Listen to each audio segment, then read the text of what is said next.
bienvenue dans Gastronomiquement Vôtre, l'émission qui décortique le contenu de vos assiettes, les coulisses des restaurants et qui vous annonce les événements liés à la gastronomie.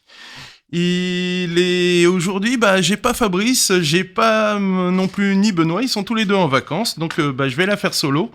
Par contre, j'ai de la chance aujourd'hui de recevoir Ludovic. Alors Ludovic, il est venu sur Westrack Radio pour une petite interview il y a quelques jours et aujourd'hui nous allons découvrir le bonhomme. Pourquoi sa présence, me direz-vous ? Eh bien, il est là pour nous parler de vin, de son vin, car si vous l'ignorez, cher auditeur, nous avons du vin en Normandie et même dans la région havraise et plus précisément à Sainte-Adresse. En fait, on va vous expliquer tout ça, il y a des petites parcelles à droite, à gauche. Enfin voilà. Bonjour Ludovic. Bonjour Michel. Ça va, j'ai un peu dégrossi le... C'est pas mal, c'est pas mal. Un petit peu ça. On va essayer d'éclaircir tout ça parce qu'effectivement... Ça va être... Il y a du contenu. Hein. Voilà, il y a du contenu et il y a encore des projets par-dessus. Alors, avant d'attaquer tout ça, on va s'écouter The Devil You Know de The X Ambassadors. The devil you know, the devil you know, the devil you don't. It's better to know the devil you know, the devil you don't.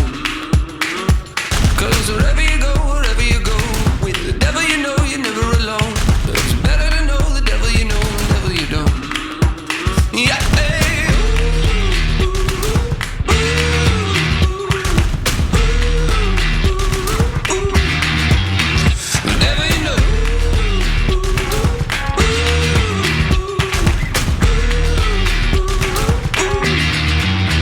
The devil you know. The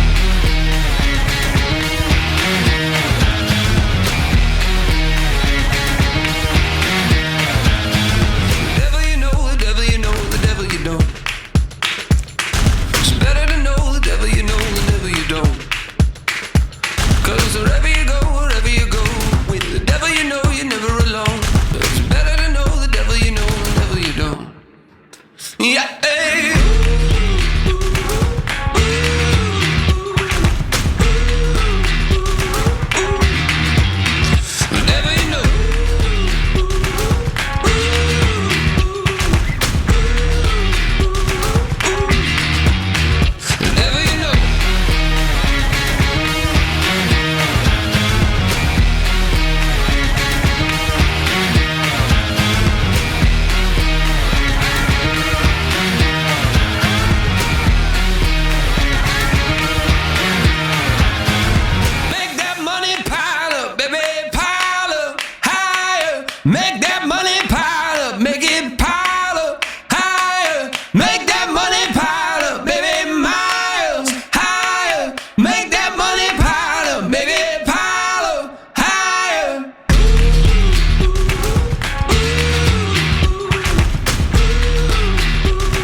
Voilà, quelque chose d'un peu péchu, c'est tiré de la de la bande sonore du film Hellboy, pour ceux qui l'ont vu. Enfin, moi, je suis fan de bande dessinée.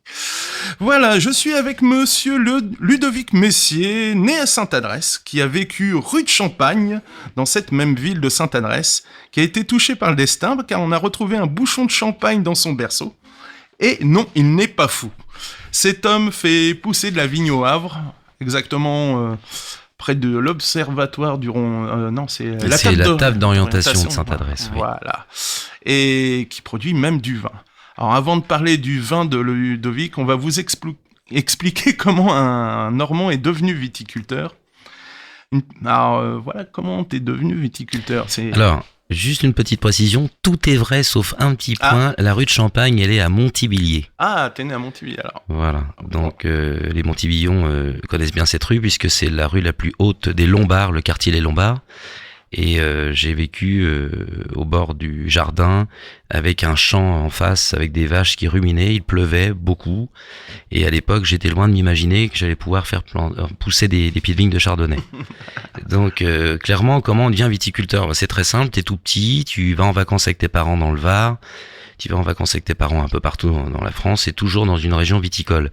Et tu te rends compte que tu vis mieux quand t'es à côté de pieds de vigne que quand t'es à côté d'herbes grasses normandes. Donc ça te marque. À 17 ans, tu t'en vas du Havre et tu vas faire un tour à Reims. Avec d'ailleurs un photographe du Paris-Normandie, Stéphane Goël, qui m'avait mis sur le coup du mur de Berlin. Et puis on s'arrête à Reims et lui part tout seul à Berlin et moi je reste à Reims tout simplement. Alors évidemment il a fallu rentrer à un moment donné pour terminer les études, mais dès que j'ai pu, j'ai été embauché par une grosse société rémoise et suite à ça, le directeur général Monsieur Pinard, ça s'invente pas non plus. Ça s'invente pas non plus. Monsieur Pinard me dit que ce serait bien de faire l'Académie de Champagne à Épernay. Faut dire que ça a été effectivement pour moi très très important de passer par là parce que ça a permis de faire la différence entre par exemple du chardonnay, du pinot noir, du pinot meunier. C'est le début, c'est la base. Comparer les cépages. Et puis pas à pas sur 15 ans, eh bien la culture champenoise est rentrée en moi. C'était 15 ans en Champagne. Voilà, une quinzaine d'années. Et puis après avoir rencontré des étoilés, après avoir rencontré de grands vignerons, des sommeliers reconnus dans le monde entier, eh bien il a fallu, sans à l'évidence, la vigne allait rentrer dans ma vie définitivement. Alors ce qui est très clair, c'est que je ne savais pas, quand j'ai pris cette décision, que le chardonnay se plairait aussi bien sur la région du Havre. Ça, je ne le savais pas. On va en parler un petit peu après, ça. Voilà. Mais c'est donc 15 ans, donc 17 ans, tu reviens en Normandie. Je reviens en Normandie parce que je suis allé après, comme pas mal de gens au Havre. Et t'as passé 15 ans en Champagne. Voilà. Et ensuite, dans le cadre professionnel, je travaillais pour une grosse entreprise rémoise, dont le cœur de métier n'est pas le vin, mais sa culture est le vin, les caves de Champagne, etc. Donc en clair, ces gens-là. École agricole, donc. Alors, c'est pas une école agricole, c'est en fait, tu sais, dans la vie, il y a les autodidactes et puis il y a ceux qui sont passés par l'école. Moi, je suis plutôt arrivé dans cette sphère sans aucun savoir, juste avec de l'envie. Ouais, mais et j'avais envie de comprendre. C'est ce qui compte, même pour les études, c'est ce qui compte. Voilà, j'avais envie de comprendre comment ça se passait et puis il était un peu trop tard pour que je puisse reprendre un cycle complet. Donc, il a fallu se rapprocher des professionnels. Et clairement, je ne le regrette pas parce qu'ils m'ont ouvert leurs portes et puis ils m'ont expliqué tout doucement, dans une espèce d'écoute attentive, ils m'ont expliqué comment ça se passait. Donc on a commencé par les vendanges, ensuite évidemment on nettoie des caisses en plastique, on n'a pas accès au pressoir, après on a accès au pressoir, ensuite on a accès à la cuverie, et puis tout doucement ça avance et puis on comprend comment ça se passe. Et puis surtout j'avais tellement envie de faire du vin pour la première fois qu'évidemment j'ai donné toute mon énergie pour comprendre comment ça se passait. Alors, moi j'ai cru comprendre qu'il n'y avait pas qu'une seule parcelle, il n'y a pas uniquement celle de Sainte-Adresse, alors qui s'appelle le Clos Simon, c'est ça ? Alors, on lui a donné le Clos Simon parce que c'est Alain Simon qui est le monsieur qui a bien voulu me prêter ce terrain, qui se situe, je le répète, dans le dos de la table d'orientation de Sainte-Adresse, rue du Président Félix Faure. Pas la rue Félix Faure qui est au Havre, la rue du Président Félix Faure à Sainte-Adresse. Et en fait, ce qui s'est passé, c'est que un jour, j'étais sur Mosaïque, et j'avais un stand pour faire la promotion de mon champagne, Et puis Alain Simon se rapproche de moi et me dit dis donc, ça t'intéresserait de éventuellement un terrain Alors je dis oui, je cherche activement. Et puis là, il a fallu, bien entendu, enlever toutes les souches d'arbres. Il a fallu travailler un peu. Ouais. Et là, c'est l'entreprise Gosselin qui m'a filé un coup de main à l'époque et qui m'a dit écoute, allez, on va venir t'aider parce qu'à la main c'est presque impossible. Ils ont mis une millipelle et on a réussi à niveler ce terrain pour planter des chardonnays en 2014. En 2014. Et il y a aussi le Clos de l'Abbaye. Alors, le Clos de l'Abbaye, c'est assez particulier, je vous explique pourquoi. Parce que premièrement, c'est en espalier. Alors, c'est très très bien exposé. C'est à Graville, c'est ça? C'est à Graville. C'est juste au-dessus de la Vierge Noire. Donc, vous avez un terrain en espalier qui est pas facile à travailler. Donc, on est obligé de travailler totalement à la main. Et moi, j'ai pris le parti de laisser cette parcelle pendant 3 ans. J'ai planté donc mes pieds de vigne et j'ai voulu laisser la parcelle sauvage pendant 3 ans pour voir ce qui allait s'y passer. Voilà. Évidemment, grande surprise. La vigne a poussé sans aucune contrainte et donc elle fait 10 mètres de long. C'est devenu une liane et on peut constater qu'elle produit quand même des raisins, mais elle produit 2 ou 3 grappes à la place de produire 15 grappes par pied. D'accord. Donc il y aura certainement plus de concentration. Là, pour la première fois en 2020, on va la contraindre, c'est-à-dire qu'on va lui refaire une taille approximativement normale, de manière à ce qu'elle puisse nous donner un peu plus de raisin, sauf qu'elle se sera reposée pendant 3 ans. Alors que Sainte-Adresse, comme on avait envie d'avoir du résultat, on a contraint la vigne dès le départ. Et il est clair que dans ce métier, il faut savoir écouter la nature. Donc l'abbaye de Graville, à mon avis, ça sera prometteur. Donc, en fait, tu viens de résumer à quoi sert la taille. C'est pour donner plus de fruits. Voilà, la taille, c'est fait pour... la plante. On contraint la plante pour qu'elle canalise sa sève dans un ou deux rameaux, parce que si jamais la sève part partout dans tous les rameaux qu'on laisserait, ben évidemment, ça donne moins de résultats au bout du compte. Et on a encore d'autres parcelles. On a le Clos Arsène. Alors, le Clos Arsène, c'est notre labo. Pourquoi c'est notre labo? Parce qu'en fait, il faut être très clair, quand on plante le pied de vigne directement dans la craie, il n'a pas de nutriments suffisants pour donner du raisin très rapidement. C'est un pied qui doit s'ancrer sur 10 ans. Et on a rencontré aussi une autre difficulté, c'est qu'on passe par une voie privée.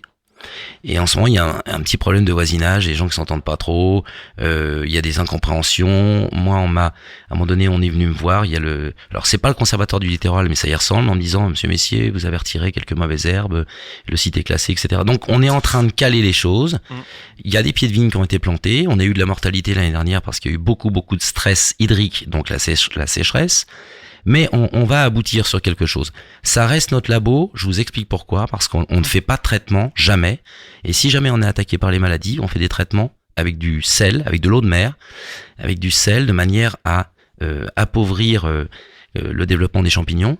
Et vraiment, je tiens à cette parcelle, je tiens à la conserver, parce que on y fera des choses qu'on ne fera pas sur d'autres parcelles. Ça sera très spécifique. C'est notre labo, pendant encore peut-être 1 an ou 2, et puis après, quand tout sera bien posé sur l'ensemble des parcelles, on mettra un peu plus d'efforts sur celle-ci. J'adore Ludovic, il apporte déjà des réponses à des questions que je m'étais posées. Donc, pas de traitement. Non, c'est très bien, voilà. C'est très bien, au contraire. Voilà. Donc, pas de traitement, donc c'est bien de le souligner. Il y a aussi le Clos du Bois à Fontaine-la-Mallée. Alors, le Clos du Bois, c'est entre guillemets... c'est ton chez-toi, là. C'est mon chez-moi, c'est important, parce que on est sur la parcelle la plus importante, on est sur une parcelle qui avoisine les 3 hectares. On a le soleil levant, ça c'est très très important. On a le soleil couchant. On a écarté un peu plus les pieds de vigne parce que évidemment à Sainte-Adresse on n'a pas beaucoup de place, donc on a densifié, alors qu'à Fontaine-la-Mallée on a de la place, on a ouvert les pieds. Ça veut dire que le soleil peut mieux rentrer dans les rangs encore. Donc elle est plus bas pour les fruits qui sont situés plus bas. Exactement. Et sinon, ça veut dire sinon le raisin fait de l'ombre à lui-même. Quoi. Sinon la vigne se fait de l'ombre à elle-même. Et très clairement, Fontaine-la-Mallée, c'est la parcelle que j'appellerais idéale parce que tout est simple. L'accès est simple, le soleil est là, il y a du vent pour sécher les feuilles, sinon s'il y a de l'eau sur les feuilles, on a de la maladie.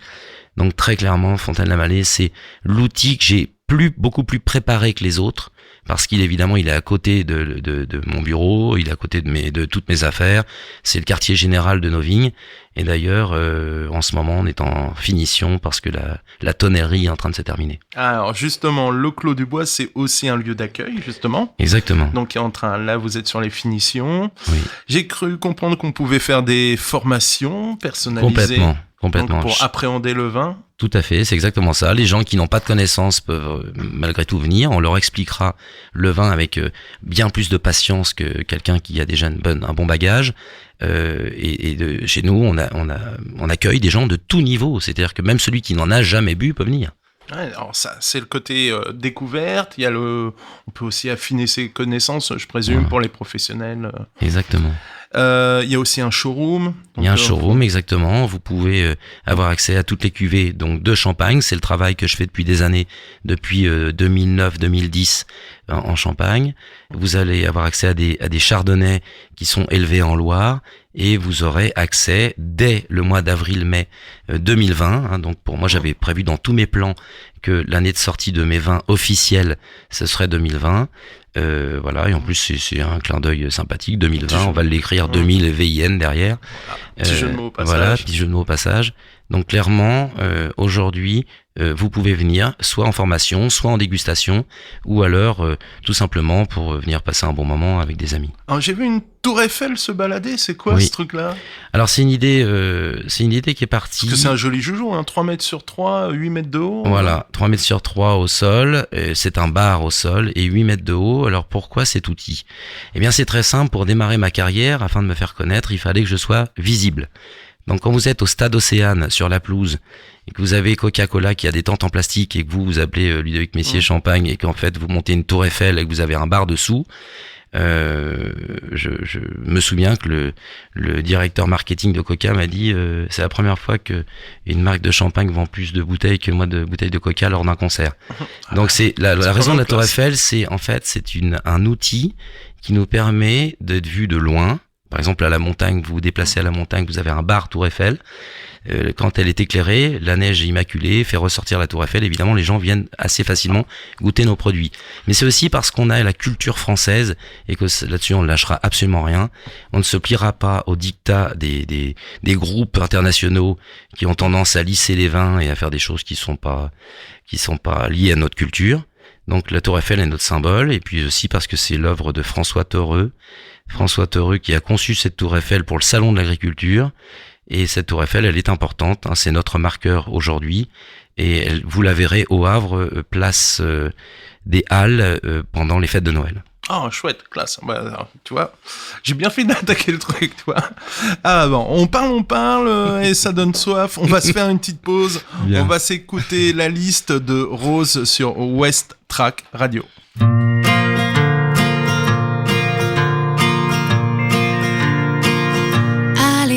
Concert, repeindre ma chambre en verre, boire de la vodka, aller chez Ikea, mettre un décolleté, louer un meublé et puis tout massacrer.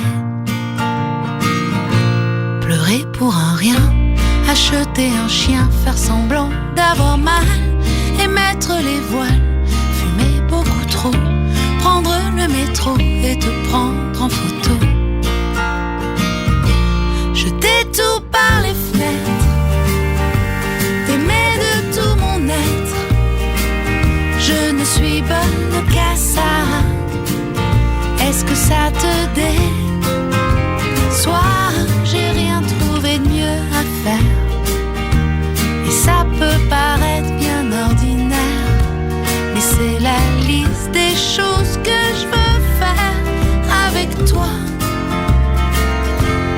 Faire mourir de rire, aspirer tes soupirs, m'enfermer tout le jour, écrire des mots d'amour, boire mon café noir, me lever en retard, pleurer sur un trottoir,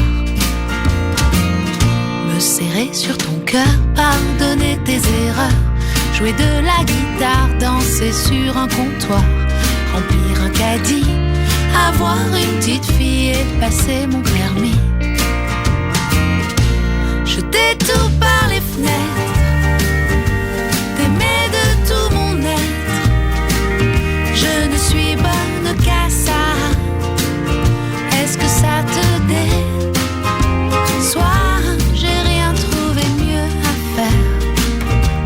Et ça peut paraître bien ordinaire, mais c'est la liste des choses que je veux faire avec toi.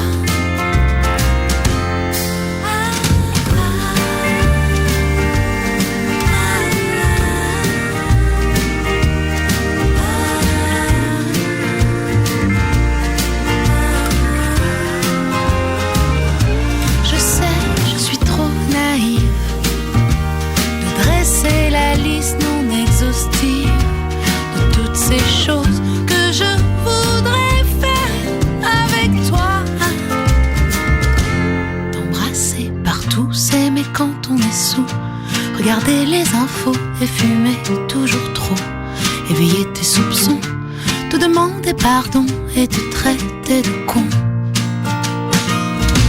Avoir un peu le spleen, écouter Janis Joplin, te regarder dormir, me regarder guérir, faire du vélo à deux, se dire qu'on est heureux, emmerder les envieux. Voilà, je sais, ça sonne un petit peu vieillot comme morceau, surtout sur West Track Radio, mais je vais m'expliquer. Elle vient de sortir un nouvel album, cette petite dame Rose, et l'album s'appelle Kérosène, et voilà, elle parle de sa désintoxication, ainsi de suite. Je vous conseille l'album Kérosène de Rose. On a découvert l'homme, enfin voilà, il est très expressif. Maintenant, on va parler un petit peu de son vin. Donc, j'allais te poser la question, nous sommes sur quel cépage ? On est sur du chardonnay. Chardonnay uniquement. Chardonnay uniquement. Donc, peut-être en fonction du sol, donc c'est ça. C'est parce que le chardonnay est le calcaire. cépage qui laisse, l'un des cépages qui laisse le plus la terre s'exprimer. Le sauvignon, ça a un goût. Si vous prenez... qu'est-ce qu'on peut prendre d'autre aussi ? C'est un cépage de terroir. C'est un cépage de terroir. C'est pour ça qu'on le retrouve du côté d'Auxerre, on le retrouve du côté évidemment de. Ah, j'adore les vins d'Auxerre. Des Pernets. Montée de tonnerre. Montée de tonnerre. Mais il faut savoir que Chassagne-Montrachet, c'est du chardot. Hein. C'est simplement parce qu'il y a un terroir et qu'il y a une manière de faire. Mais si tout ça, c'est du chardonnay. Alors après, le chardonnay, soit on lui donne de la maturité, on va jusqu'au sucre, quelque chose de puissant, soit on le cueille prématurément et on obtient de la tension, donc de l'acide. L'acidité. Et le climat normand, ça se prête à la vigne ou... Disons que cette année, je vais vous dire, j'ai eu trop de soleil. Ouais. En Normandie, c'est incroyable. C'est-à-dire qu'en fait, il n'a pas plu du mois de mai jusqu'au mois de juillet. Même en juillet, il n'a pas plu. On a eu un stress hydrique important. C'est-à-dire que la vigne, elle a commencé à se développer. Hop, elle était bien. Puis d'un seul coup, elle a pris du vent pendant 1 mois et demi. Donc ça sèche. Et ça sèche les feuilles. Elle se recroqueville sur elle-même. De toute façon, je vais vous dire, la vigne, c'est nous. Vous allez dans un champ, pique-niquer, et si vous n'êtes pas capable de retirer votre manteau, c'est que vous ne pourrez pas planter de vigne à cet endroit-là. Parce que la vigne, c'est nous. Par contre, si vous êtes dans un champ, un coteau légèrement incliné face au soleil, et pendant que vous pique-niquez, vous retirez votre bulle, et qu'est-ce qui va se passer ? La vigne, elle est comme vous. Vous épanouissez, elle, c'est pareil. Bon, le problème qu'on a eu cette année, je vous dis, c'est le manque d'eau. C'est tout à fait inhabituel. On est allé jusqu'à 8 mètres de profondeur pour faire des vérifications. Même l'argile était cassante. Donc on a manqué d'eau. Donc par rapport au développement de la vigne, on peut dire que c'est une année un peu neutre. Bon, par contre, on a eu de la récolte. On a été extrêmement surpris. C'est la première fois que j'atteins 15 degrés d'alcool sur des vins. En Normandie, c'est à peine croyable. Alors, faut expliquer, en fait, le taux d'alcool, c'est par rapport au taux de sucre. Par rapport au taux de sucre, c'est-à-dire qu'on a un outil qui ressemble à une paire de jumelles, à part qu'on a simplement un œil qui est concerné, et à l'intérieur de cet outil, vous avez un niveau gradué avec le taux de sucre. Ça part de 0, ça peut monter jusqu'à 20, 25, et nous, on s'est retrouvés avec 15, alors que quand on a démarré les premières fois avec nos premiers raisins pour faire ces mesures, on était à 8. Ensuite, on est monté à, je crois, 11, et 11 et demi, et là, on est à 15. On ne comprend même pas comment c'est possible. Alors, il y a quand même un élément essentiel, c'est que j'ai voulu pousser un peu plus loin mes vendanges, et effectivement, comme il a fait extrêmement chaud, la vigne a redemandé son eau à ses raisins, donc la concentration de sucre est montée, puisque évidemment, plus vous retirez l'eau des raisins, et bien entendu, plus il y a de présence de sucre. Alors, c'est dû certainement à ça, mais ce n'est pas que ça, c'est vraiment la météo. Ouais, donc voilà, d'où l'importance. On dit souvent que le vin, c'est le terroir, le climat, l'ensoleillement. Exactement. Donc la saison, c'est le climat et la saison qui y influent. Complètement. Le cépage en lui-même et après le travail de l'homme. Alors le travail de l'homme me concernant, c'est bon. C'est de A à Z là. Non alors il y a beaucoup de travail, mais moi j'essaye de travailler le moins possible. Je m'explique. Plus vous contraignez votre vigne, moins elle peut s'exprimer. Donc ça veut dire que on doit tout le temps être en train de la regarder, on doit la suivre chaque jour. Et soit on décide d'effeuiller, par exemple fin juillet, pour laisser rentrer le soleil, soit on ne le fait pas parce qu'on a regardé la météo au préalable et on sait qu'il va y avoir beaucoup trop de soleil et que les raisins vont prendre des coups de soleil, donc des grosses taches noires. C'est comme nous, la peau elle brûle. Et donc clairement, j'essaye de travailler le moins possible. Par contre, comme j'ai abandonné toute mécanisation, tout tracteur, etc., tout est fait à la main. Donc effectivement, j'ai quand même pas mal de boulot. Mais j'essaye de pas trop contraindre la vigne. Voilà. Donc un travail manuel. on l'a dit, et surtout, tu traites pas du coup. Il y a pas Alors, de. pour les traitements, je vais être très clair. J'ai commencé dans un esprit bio. Bon. Parce que je savais que je voulais pas mettre de fongicides, de pesticides, de Roundup, donc du glyphosate, je voulais pas mettre de produits du tout. Donc je m'étais autorisé le soufre et le cuivre. Bon. Bah, je vais relever un nouveau défi, je ne veux plus rien. C'est-à-dire que là, c'est clair, c'est quitte ou double. C'est où ça fonctionne, et ça sera assez compliqué au bord de la mer parce qu'il y a des entrées maritimes, et que la vigne est plantée avec des rangs beaucoup plus près. Par contre, on va commencer par Fontaine-la-Mallée, c'est 0, 0 de chez 0. Rien. Comme si c'était la vigne de votre jardin. Ça veut dire que si l'année est belle, je vais m'en sortir. Si l'année est mauvaise, les vins augmenteront en prix, mais il n'y aura pas de... Je vais pas transiger. C'est-à-dire que je ne fais pas ça pour devenir le plus grand vigneron de la planète. Je fais ça parce que ça me plaît. Et je fais ça parce que je vois des libellules, des hérissons, des vers de terre. Et ça, c'est vraiment... J'adore ce langage. C'est exactement ce qui se passe dans mon petit jardin. Moi, Exactement. Ça fait plus de 15 ans qu'on traite Paris. Il n'y a plus rien. Et je vois des grives qui viennent manger les escargots, des scolopendres, enfin des... Exactement. Cette année, les oiseaux m'ont pris... J'ai eu des belles choses. Cette année, les oiseaux m'ont pris 80 kilos de raisin. Et alors, je suis pas mort. Il y a des oiseaux qui se sont nourris. Et l'année prochaine, je ferai attention. Je mettrai 2-3 petites choses pour pas que les oiseaux en mangent. Mais par contre, on suit la nature régie partout. Alors, on va parler un petit peu de la méthode. On a notre raisin, on va dire. Voilà. Donc là, on est dans les récoltes, septembre, octobre. Les récoltes ont eu lieu les récoltes ont eu lieu exactement le 20 ou le 21. J'ai des photos, faut que je regarde, aux alentours du 20. Donc on récolte son raisin très simplement. On essaye de pas l'écraser parce que dès que le raisin est un peu la baie de raisin est écrasée, on commence déjà à fermenter parce que la pruine, la petite pellicule blanche qui est sur le raisin, c'est le ferment naturel. Alors justement, donc voilà, on a notre raisin, on essaie de pas l'écraser, donc on va au pressoir avec un raisin qui est impeccable. Voilà. Là, on le presse. Avec un pressoir. On obtient une sorte de pâte où il y a la peau, la chair. Voilà, ça s'appelle je sais pas. Ça s'appelle le marc. Comme pour le café. Voilà. Il faut le retenir ça, c'est comme pour le café. Et comment ça s'appelle le jus qui tombe dans le seau? Ça s'appelle le mou. Le mou. Voilà, le mou, c'est tout simplement le jus de raisin sucré. Et après, on a donc cette fermentation. Et après, ce qu'on fait, alors évidemment, si on va aller au plus simple, on va essayer de pas perdre tout le monde, on va faire un débourbage. Alors la bourbe, c'est quelque chose qui est pas trop connu, mais la bourbe, c'est une sorte de vase qui se crée dans le fond du récipient. Et là, on va tirer le vin, le mou qui est tout en haut, pour laisser les bourbes. La décantation, on la laisse au fond. D'accord? Alors, il y a des gens qui mettent des floculants, tout un tas de produits, etc., etc. Nous, on le fait par gravité. Donc, on ne veut pas rajouter de produits. Une fois qu'on a tout ça, l'idéal, c'est de tout mettre en barrique. Et comme on est encore au mois de septembre, il y a des températures. Donc, les levures naturelles rencontrent le sucre. Et ensuite, donc, tout ça, ça se met à bouillir, à chauffer, comme pour le cidre. Naturellement. C'est une réaction chimique. Réaction chimique, c'est de la chimie naturelle, j'appelle ça. La chimie naturelle s'opère et à un moment donné, on passe du jus de raisin à quelque chose qui se transforme en alcool. La molécule de sucre se transforme en alcool, puisque de toute façon l'alcool c'est du sucre transformé. Et voilà, et ça se fait sur 3 semaines, 1 mois. Ça dépend ou de la météo, ou du taux de prune ou du taux de sucre. Ça dépend de plein de choses. Alors nous on triche pas, on chaptalise pas. C'est tricher, le mot est fort, mais on ne fait pas de chaptalisation, on ne rajoute pas de sucre de betterave ni de canne dans nos vins pour que le taux d'alcool monte, puisque je vous l'ai expliqué, on était déjà très haut.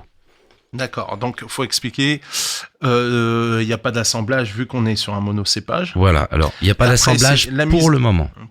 Pour le moment. Après, c'est la mise en bouteille. Donc là, toi, tu mets pas de sucre. Je suis désolé. Tu dis il n'y a pas d'assemblage parce qu'on est en monocépage, mais on pourrait assembler le monocépage en ayant vendangé à différents moments, en faisant une croix dans sa vigne, et on vendange par exemple 10 jours avant une partie, et là on pourrait assembler. Mais après, c'est un assemblage du même cépage. C'est pour donner un peu plus d'acide, un peu plus de sucre, etc. En fonction de l'exposition. Par contre, tu as raison, c'est monocépage, c'est-à-dire qu'on vient pas rajouter tout un tas de trucs, du pinot noir, du pinot meunier, ou tout un tas. On garde le même fruit de A à Z. Et donc, on met en bouteille. Donc toi, tu rajoutes pas de sucre. On met pas en bouteille. On met pas en bouteille tout de suite. Il y a encore 2-3 opérations qui permettent d'aller faire des fermentations. On passe de la fermentation alcoolique à la fermentation malolactique, ce qui va permettre de stabiliser le vin puisqu'il va se stopper. Alors que sinon, on est obligé de mettre des sulfites dans le vin pour qu'il ne continue pas à évoluer. Bon, donc ça c'est très important. Et nous on a un petit secret qu'on vous fera découvrir quand vous viendrez. Ça passe de la barrique à un autre récipient qui est très important dans la production, et ça dort pendant 2 mois dans la cave. Bon, Donc ça, un peu compliqué pour moi de vous expliquer tout ça. Et puis je préférerais que vous veniez voir un peu ce qui se passe. Faudra aller chez Ludovic. C'est un peu le secret. Et puis il y a encore un autre étage à la fusée. Là, vous allez tous comprendre. Un jour, on va oublier 300 bouteilles au fond de la mer à Étretat. Ah oui, ça aussi, ça c'est les vieillissements, vieillissements maritimes. J'aime beaucoup ça aussi. Exactement. Alors c'est juste pour que déjà l'oxygène. Expérimenté. Faut bien expliquer que ça existe déjà. Il y a déjà des gars qui sont amusés à faire ça. Dans les Landes, entre autres, en Bretagne, ça s'est fait aussi. Et aussi dans des crayères à Angers, des crayères qui se sont remplies d'eau. Et en fait, ils ont tout balancé à moins 50 mètres de profondeur et puis ils attendent que ça vieillisse. Alors, la chose qui est très importante, c'est que c'est un conservateur exceptionnel. Parce qu'en fait, quand vous mettez un vin à 12 degrés toute l'année dans le noir, sans vibration, là, du coup, il se conserve et c'est impeccable. Je rappellerai à tout le monde que les vins de grande distribution ne sont pas des produits frais. Les vins que nous faisons, nous, sont des produits frais au même titre que le fromage. Donc voilà, c'est quelque chose qui reste vivant. Ça reste vivant, exactement. C'est pas neutralisé, bloqué tout à fait. Par des cochonneries. Est-ce qu'on peut parler d'un champagne, un crément de Normandie? Alors Parce que les appellations, c'est compliqué. On va parler d'un méthode traditionnelle. Alors, pour le grand public, on va dire que c'est une méthode traditionnelle. Sauf que la méthode traditionnelle, il y a des apports de sucre, il y a de la chaptalisation. Et nous, ce qu'on fait, c'est du pet-nat. Pétillant naturel. D'accord? Oh, joli. Donc le pet-nat, c'est ni plus ni moins, on fait de la bulle sur les sucres résiduels. D'accord? C'est-à-dire qu'on ne va pas chercher d'autres sucres. Bon. Un jour, j'en ferai un, juste pour mettre en avant la Normandie, avec des sucres de betterave, de Crichton et Snoval. Ouais. Mais les gens sauront qu'ils ont le choix entre le pétillant naturel et la méthode traditionnelle avec les sucres de Normandie. En fait, il faut tout expliquer aux gens parce que sinon, ils n'arrivent pas à comprendre ce qu'ils boivent et ça peut mettre dans un inconfort parce qu'en fait, on voulait ça et on nous sert ça. Alors, je vais dégrossir grossièrement. On a ce qu'on appelle les méthodes traditionnelles qui incluent les champagnes, les créments, les blanquettes de Limoux, si vous voulez. Exactement. Où on rajoute du sucre, voire même des levures pour obtenir ce pétillant. Après, vous avez ce que j'appelle, moi, ce qui est franchement dégueulasse, les mousseux, là où on injecte carrément du CO2 pour avoir la bulle. Exactement. Donc là, on est encore un stade cava espagnol en majorité, et puis les prosecco. Voilà, c'est ça. Les petits vins, pas trop... à 3 euros. Ouais, voilà. C'est pas top. Et après, on a ceux où, pétillant naturel. Donc, c'est encore une troisième catégorie. Faut bien faire la différence. Ça peut vous expliquer aussi la différence de prix Exactement. Où on va et dans quelle direction. Par contre, j'ai vu un truc génial, c'est les différentes cuvées qui arrivent pour 2020. Il y a toute une gamme. Je les ai pas en tête. Alors, donne-moi quelques exemples, parce que moi, si tu me poses la question, je vais les connaître. Je vais te trouver ça. Hop. Je sais que t'as des blancs, on parle tu travailles sur des millésimés aussi. Oui, alors voilà. Alors là, attention, il faut bien être très clair. Chez nous, il y a 3 niveaux de produits. Il y a ceux qui sont liés à mon histoire en Champagne. Donc là, on ne parle que de champagne fait en Champagne avec des terres champenoises, des raisins champenois. J'ai une belle aventure avec les Pays de Loire, notamment à Saumur, sur des vins qui sont des chardonnays comme moi et des pinots noirs, donc en bulle. Et sinon, j'ai la belle histoire avec la Normandie. Donc les cuvées qu'envoyez chez moi, des millésimes, des choses comme ça, pour le moment, ce sont mes vins de Champagne. Bientôt, évidemment, on va vous sortir en Normandie des millésimes et puis des vins plus ou moins dosés en sucre, et puis on expliquera d'où ça vient. On aura des vins, par exemple, de Sainte-Adresse, des vins de Fontaine-la-Mallée, etc., etc. Mais pour l'instant, mes millésimes chez moi aujourd'hui viennent de Champagne. D'accord. Et il y a l'effervescence. Alors, l'effervescence, c'est le produit justement qui a été inventé parce que le client qui consomme du champagne habituellement et qui invite, par exemple, j'ai des clients qui font des assemblées générales, ils invitent 800 personnes. Malheureusement, ils ne peuvent pas donner du champagne, donc ils décident de prendre un autre produit, mais ils veulent de la qualité. Donc là, à ce moment-là, on prend les chardonnays de Loire et on obtient un produit qui a intrinsèquement une vraie valeur, mais comme on n'a pas l'appellation champagne, le nom champagne sur la bouteille, il est moins cher. Voilà. C'est exactement ça. C'est comme quand on est un petit peu en dehors du territoire, ça s'appelle plus champagne. Exactement. Mais ça n'empêche pas que ça peut être très très bon. Ça peut être très bon aussi, surtout aujourd'hui, parce que avant, il y avait un vrai savoir-faire champenois. Ils étaient pratiquement les seuls. Et aujourd'hui, beaucoup de gens ont travaillé autour, se sont appliqués, et parfois on trouve l'équivalent. Voilà. Et au niveau des volumes de ta production sur la Normandie, on va être sur pas des gros volumes. On sera toujours sur de tout petits volumes. Je vous donne juste un exemple. Donc tu raisonnes sur le qualitatif en fait. Voilà. Moi, Plus que sur le volume. je raisonne sur le qualitatif et la diversité. C'est-à-dire que moi, ce que j'ai envie de faire, c'est faire un peu ce que font les gens en haute couture. On sort peu de pièces. On sort des pièces variées, mais par contre, on ne transige pas. C'est-à-dire que on n'augmente pas les volumes artificiellement. On ne fera pas de taille pour obtenir 4 kilos de raisin par pied. On fera des tailles raisonnables pour que la vigne puisse prendre son ampleur et nourrir son raisin correctement. Ça veut dire que aujourd'hui, je souhaite n'avoir que 4000 pieds, 5000 pieds à gérer. Sinon, ça devient un outil. Il faut développer un outil très important et je vais te tenter de retourner à la mécanisation, ce que je ne souhaite pas. Ah, mais après, c'est les aléas. Si c'est bien fait, c'est toujours pareil. Hein. Je dis pas ça, mais on a tu longtemps sais, mécanisé et on est revenu au travail manuel et après on peut faire des concessions. Tu sais, avant j'ai travaillé dans une grosse entreprise. Je sais ce que c'est que de la rentabilité, du chiffre, etc. Et aujourd'hui, ce que je veux, c'est être heureux.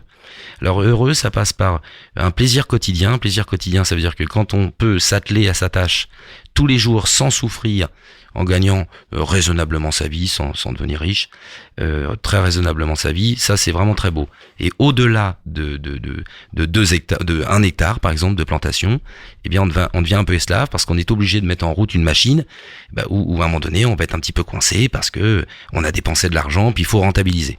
Nous, ce qu'on souhaite aujourd'hui, c'est continuer à travailler à la main parce qu'on rencontre plein de gens. Je vous donne juste un exemple et je termine avec ça. Vous prenez 25 personnes qui sont vos amis, qui sont par exemple des gens qui sont inscrits à l'association des vignes du Havre, qui s'appelle Live. Ils viennent juste 4 heures pour venir désherber à la main le dessous des pieds de vigne, on appelle ça les routes. Et puis tout le monde se retrouve au bout du rang, puis après on va boire un coup. C'est quand même plus sympa que de discuter avec son tracteur pendant une journée. Oui, non, mais c'est vrai. Effectivement. Voilà, j'espère qu'on vous a fait découvrir un vin bien de chez nous. Et nous allons écouter À tout le monde de Megadeth. Et on se retrouve juste après pour la dernière partie de l'émission. Don't remember where I was. I realized life was a game. More seriously I took things, the harder the rules became. I had no idea what it cost. My life passed before my eyes. I found out how little I accomplished all my plans tonight. So as you read this, know my friends, I'd love to stay with you all. Smile when you think of me. My body's gone, that's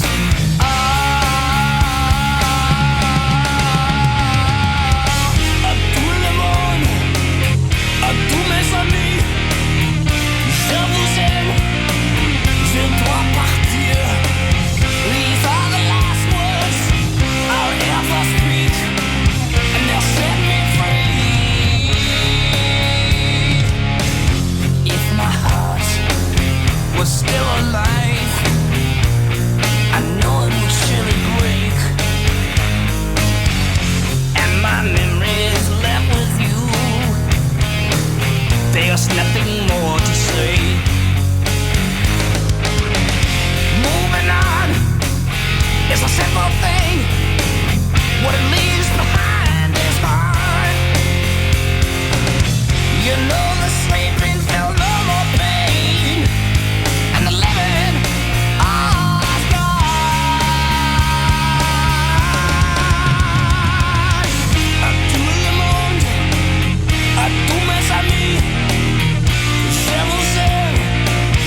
Voilà, quelque chose d'un peu péchu, on se réveille, c'est bientôt l'heure de passer à table.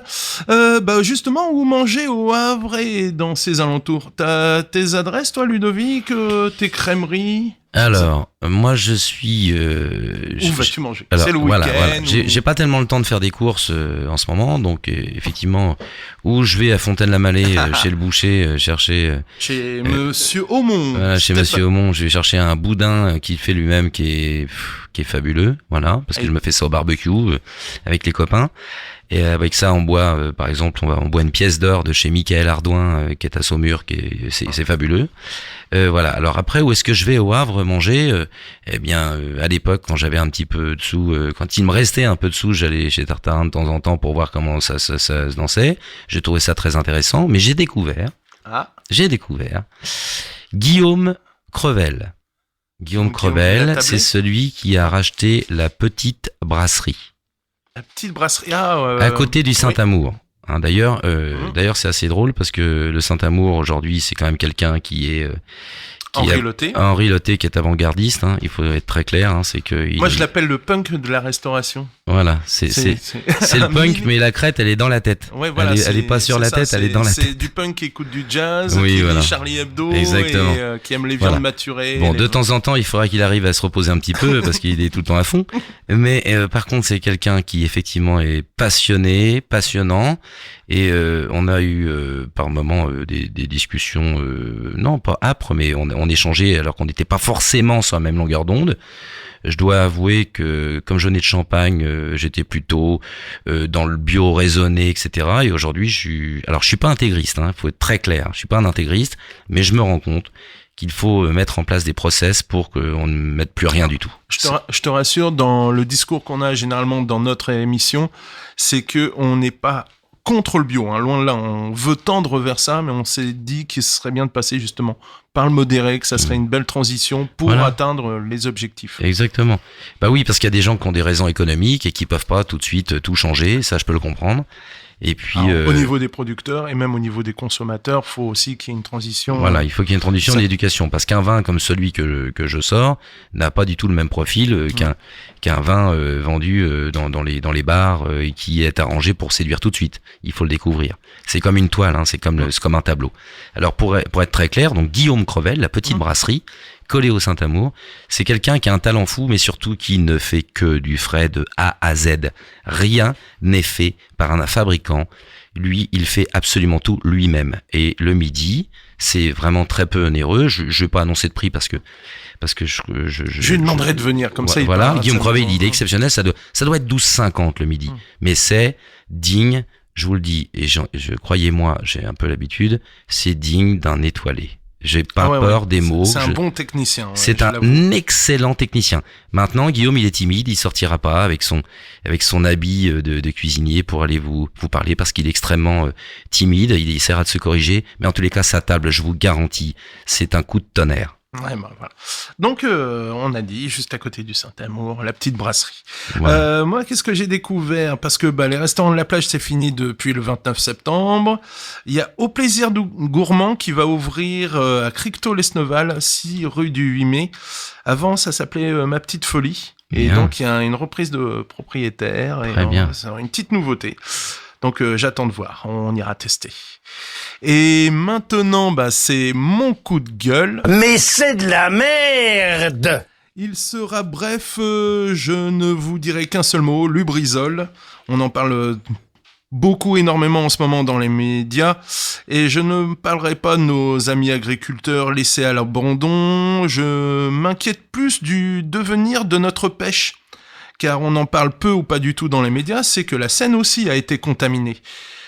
Surtout que là, on nous parle de particules cancérigènes, que tout ceci, donc, ils nous ont dit, ils ont pompé, filtré, mais bon, les produits chimiques ont tendance à se diluer beaucoup plus facilement que d'autres produits.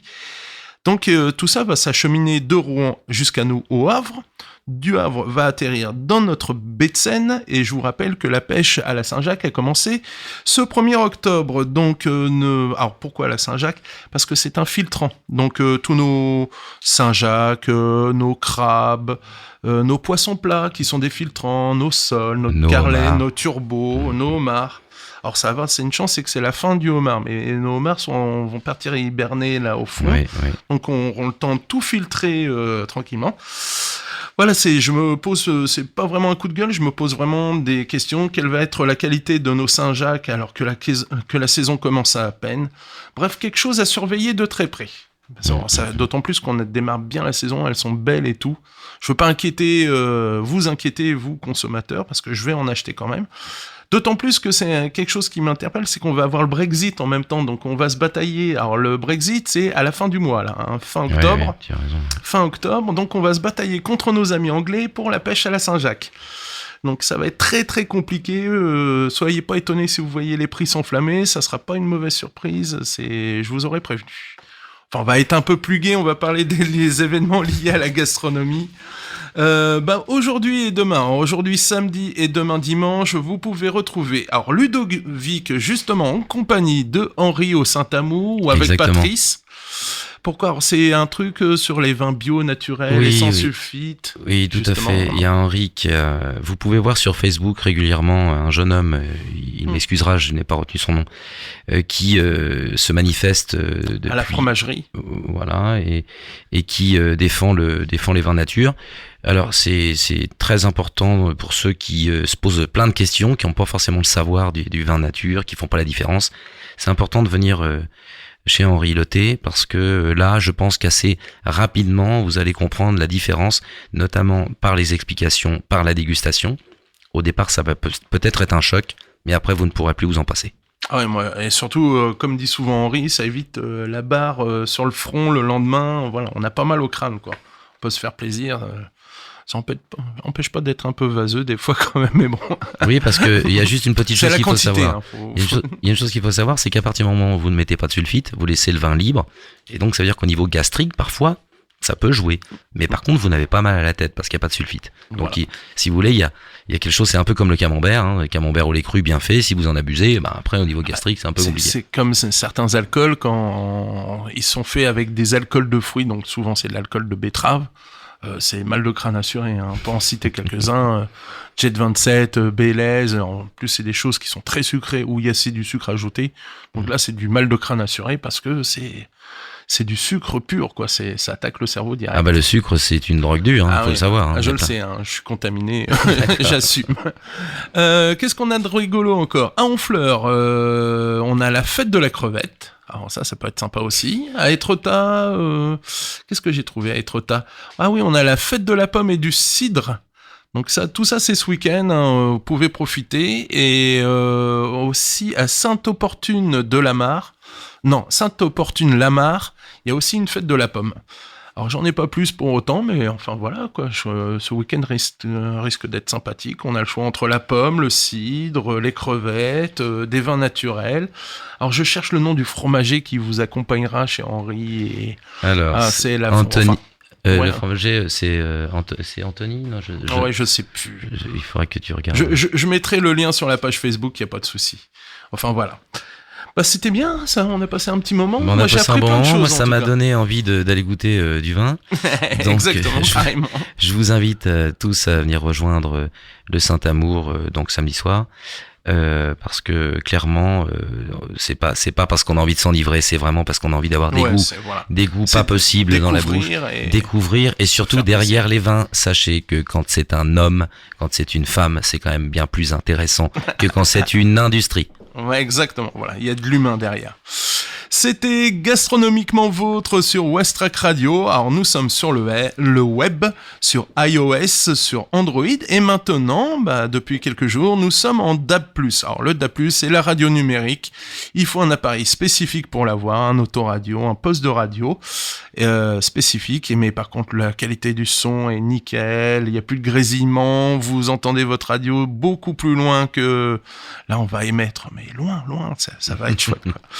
Vous pouvez nous retrouver sur notre page Facebook, Gastronomiquement Vôtre, et on se quitte avec la corrida, mais de 47 terres, et comme disait Joël Robuchon... Et bon appétit, bien sûr.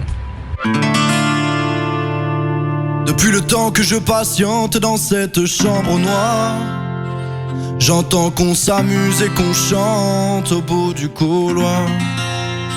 Quelqu'un a touché le verrou et j'ai plongé vers le grand jour. J'ai vu les fanfares, les barrières et les gens autour.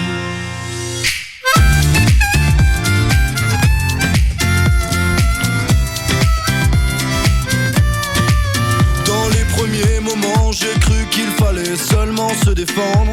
Mais cette place est sans issue, je commence à comprendre. Ils ont refermé derrière moi, ils ont eu peur que je recule. Je vais bien finir par la voir, cette danseuse ridicule. Est-ce que ce monde est sérieux?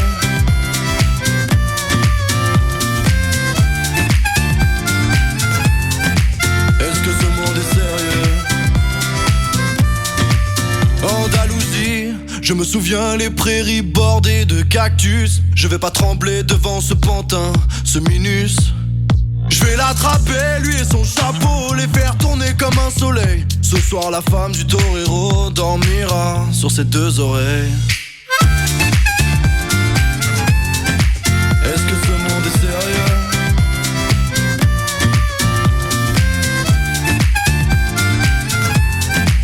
Est-ce que ce monde est sérieux? J'en ai poursuivi des fantômes, presque touché leurs ballerines. Et ils ont frappé fort dans mon cou pour que je m'incline.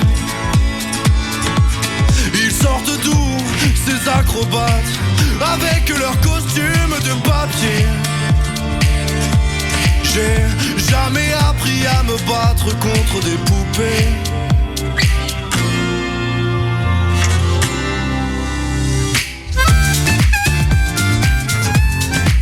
Est-ce que ce monde est sérieux?